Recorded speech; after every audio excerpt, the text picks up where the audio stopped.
Topic 2.2, interest rates. Interest rates are a very important topic in this course, and we've got 2 weeks on interest rate determination.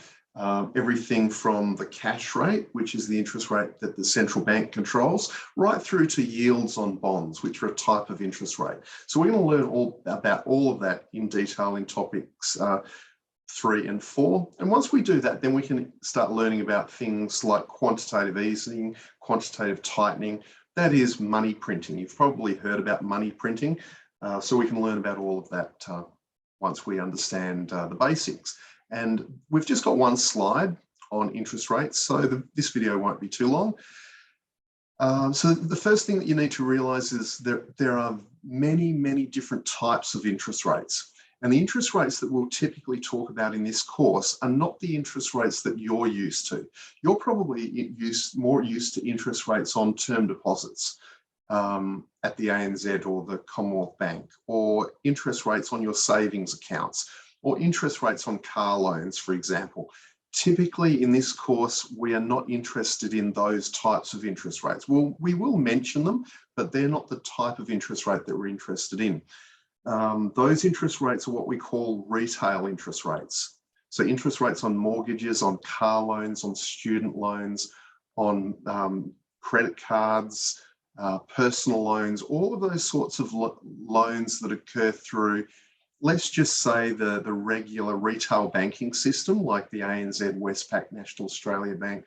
All of those sorts of loans and all of those sorts of interest rates are what we call retail banking and retail money markets and retail interest rates. So the word retail is key there. But we're not interested in retail money markets, retail interest rates to a large extent. We're interested more in money markets that lie behind the scenes. Money markets that you don't see operating on a day-to-day basis. Money markets that many of you will not even realize exist at this stage. And these money markets are called wholesale money markets. And so therefore these interest rates are called wholesale interest rates. Now we are going to, in this slide, introduce interest rates and interest rate determination in a very simple way. And we're going to complicate it when we get to topics in the weeks ahead.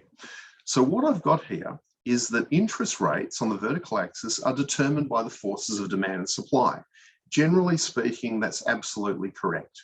Interestingly, the cash rate, which is the interest rate the Reserve Bank of Australia changes to control inflation and to lead to changes in other interest rates, that interest rate is not driven by the forces of demand and supply, but I'll explain that fully later in the course. Just for now, most interest rates are determined in competitive markets by the forces of demand and supply.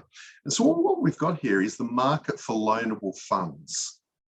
Okay, I remember hearing this term loanable funds for the first time when I was sort of year 1 or year 2 at university, probably first year. And I remember thinking to myself, what's a loanable fund? I'd never heard that expression before. Loanable funds, just think about loanable funds as money that is available for lending. Obviously, there's got to be a borrower wanting to borrow that money, but that's all loanable funds are. It's just money in the financial system which is available to be loaned. Now, later on in the course, I will tell you how that money is borrowed, how it's loaned, the different ways that that can happen, the different financial instruments that makes that happen. But just for now, we're dealing with a competitive market for loanable funds. There's a demand curve for these loanable funds and a supply curve. The demand curve slopes downwards because as the interest rate falls, more loanable funds are demanded simply because the money is cheaper to borrow. And the supply of loanable funds, that slopes upwards because as interest rates rise, there's more loanable funds available because the return to lending those loanable funds is higher. So if you want to borrow money, then you are demanding loanable funds. So as a borrower of money, a lower interest rate is going to be attractive to you. As a supplier of loanable funds, then you are going to be a lender of money, and therefore a higher interest rate is more attractive to you. Therefore, you're more likely to lend more loanable funds. So as I've got here, the supply of loanable funds is determined by the lenders of the money, the demand by the borrowers. So when you see the demand curve for loanable funds, think these are the people that want to borrow the money. They're demanding the money. They want to borrow it. In the supply curve, they are the lenders. So it's the interaction of all of these individual people in a competitive money market that determines the equilibrium interest rate. I'm just calling it 5%, and the amount transacted in the market on a particular day, let's say $1,000. That's ridiculously low. We're probably talking in the tens of millions or the hundreds of millions of dollars, which are borrowed and loaned every day in Australia. But yeah, that's the way it works. So it's key to understand that this 5% interest rate is a nominal interest rate, not a real interest rate. So if you are a lender, then you're part of this supply curve along with all of the other lenders. And if you earn 5%, then your real return is the 5% you receive minus the inflation rate. So keep it easy. I'm assuming that you would earn this 5% over the course of a full, let's say 1 year. And if the inflation rate was 2% over that year, then your real return would be the difference, 3%. So this interest rate on the vertical axis, it's a nominal interest rate. Okay, the final thing we have to figure out is where these savers get their money, where these suppliers of loanable funds get their money from, and where the demanders of the money, what they're using the money for. Now, before we complicate this, I want to keep it very, very simple. It's only week 2. So let's think about this logically. We've got these money markets that we're going to explore later on in the course. People borrow and lend large amounts of money in these markets, typically tens of millions of dollars per transaction. Well, the question is, for the people that want to borrow the money, that are part of this demand curve, what would they be using that money for?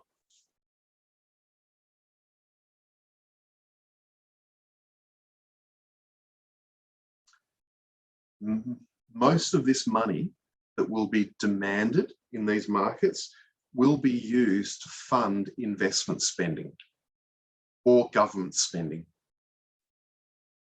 Hopefully that makes sense. The big players in these markets are governments. So governments will go in and borrow money. If their tax revenue is not sufficient to pay for all of their spending, they will go in and borrow that money. So some of that money may be used simply to fund normal government operations. But let's think about it in terms of, for now, keeping it simple, government going in and borrowing money for big infrastructure projects. So that could create a demand for money, but just keep in the back of your mind that governments will also borrow money if their taxation revenue is short of the amount of money they want to spend. Then the difference between their tax revenue and their spending needs to be funded somehow. So the government will go into, or governments will go into these sorts of markets, big money markets, and borrow that money. And so part of the money the government will borrow, as I've mentioned, will be just to fund their normal daily operations. You're running the Department of Defence, running all of those other government organisations, the Productivity Commission, the Federal Treasury, the State Treasury, all of that requires money. So sometimes governments will borrow money in these markets to facilitate that sort of, or pay for that sort of day-to-day, those day-to-day operations. So demand generally for investment spending. Companies will enter this market as well to borrow large amounts of money to fund their investment spending. So you may have BHP wanting to undertake a major expansion of their port facilities up in Port Hedland. They might need $1 billion to do that. BHP will enter these markets and create a demand for loanable funds. Your bank will also borrow money in this market. So sometimes your banks may well enter this market, borrow money to then lend to you to buy a house, to buy a car.